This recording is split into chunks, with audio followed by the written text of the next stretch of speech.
परंतु आज कांग्रेस पार्टी, जो कि देश की मुख्य विपक्षी दल है, वो जिन राज्यों में सरकार में है, वो कैसा मॉडल प्रस्तुत कर रहे हैं, उसकी बात भी हम आपके सामने रखना चाहते हैं। कर्नाटक भारत का अत्यंत महत्वपूर्ण राज्य है और जिसमें अपरिमित क्षमता है, पर दुर्भाग्य से पिछली बार कांग्रेस के हाथ में शासन आया और अभी जो समाचार आया है कि कर्नाटक की वाइन मर्चेंट एसोसिएशन ने, यानी शराब के व्यापारियों की एसोसिएशन ने 6,000 करोड़ रुपए का शराब घोटाले का आरोप कांग्रेस की सरकार पर लगाया। यह भारतीय जनता पार्टी या विपक्ष के द्वारा लगाया गया आरोप नहीं है, यह उस भ्रष्टाचार के भुक्तभोगियों के द्वारा लगाया गया आरोप है।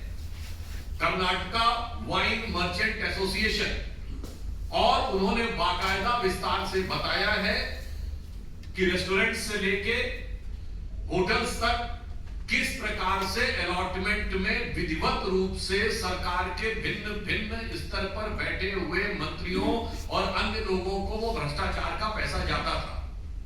यानी दिल्ली का शराब घोटाला तो आप सबको याद ही होगा, अब ये कर्नाटक का शराब घोटाला एक नए स्वरूप में सामने आया है और शराब की लत बहुत बुरी होती है। शराब के बाद अगर दूसरी लत बुरी होती है तो वो जुए की होती है।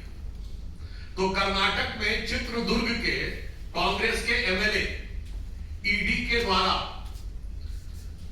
ऑनलाइन सट्टेबाजी के मामले में मनी लॉन्ड्रिंग के आरोप में आरोपित हुए हैं और वो पहले भी अरेस्ट रह चुके हैं।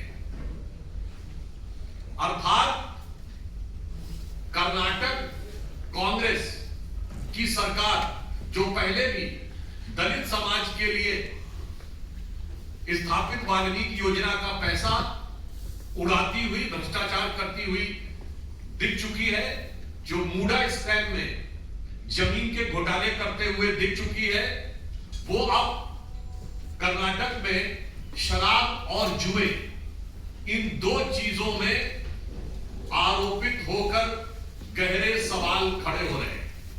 अच्छा।